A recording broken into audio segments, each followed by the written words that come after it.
The things that appealed to me the first time I read the script was this wonderful combination of emotion and humour that sort of underpinned the story. It's not a big story, but it's big emotions, and I felt it was really important to try to get this balance, if you like, between the powerful emotion of loss and grieving, together with the humour and the warmth of a father trying to rebond with his sons.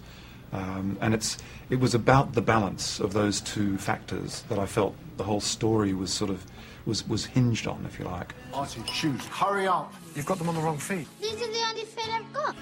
I was very keen to give the film a sense of real life, if you like, and to that extent, I tried to avoid the big cinematic gestures of cranes and tracks and the sense of, that when you feel, oh yes, I'm watching a really interesting movie, I wanted people to be immersed in the story, and particularly where you have a star of Clive's magnitude and you're surrounding him with more or less unknown people, it was really important to feel that they all lived in the same world. And honestly, the highest compliment anyone can pay me about this film is to say that they sort of forget that they're watching a movie, and that they forget they're watching Clive Owen as such. They identify with a man, Joe War, and his emotional journey and struggle. What chance do they stand now? They've got you. We can do it. Promise.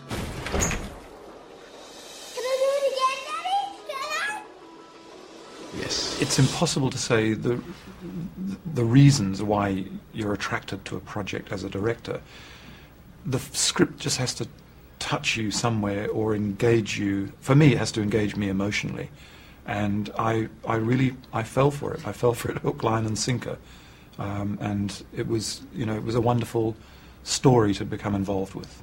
Clive was attracted so much attention for his performance in Closer. And I saw that film, and I saw in Clive a performance of,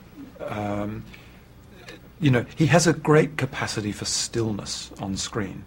And he's one of those actors who can convey an enormous amount just through his eyes. You get the sense of this powerful inner life that's churning through him. And I thought that combination of stillness, but the seething of emotion, was something really called for in this story. Will he like me? Of course he will. So this is your little brother. This is Artie. Hi, Artie. It didn't look like this when Artie's mother was alive. Finding the right child is the biggest challenge of all. And Clive and I had a pact, really, which was, look, if we don't find the kid, we don't make the film, because that relationship is so central to the whole story. And in the end, when you're looking for a child as young as Nicholas was, or the character Artie was, it's really a numbers game. You just have to look at many, many, many children and hope that somebody will appear out of the pack. Hang on. You need some more water. Nicholas had a quality about him that just poked out. I can't even put it any better way.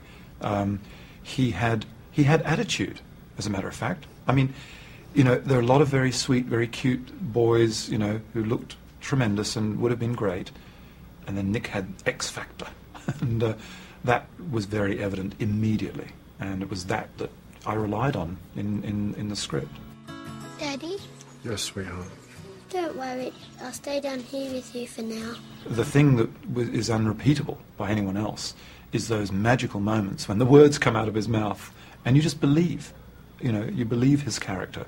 And he was authentically the age of the character, which I loved. He was 6 and he turned 7, just like Artie in the film. And the connection between Nicholas and Clive on screen was just wonderful to see that unfold.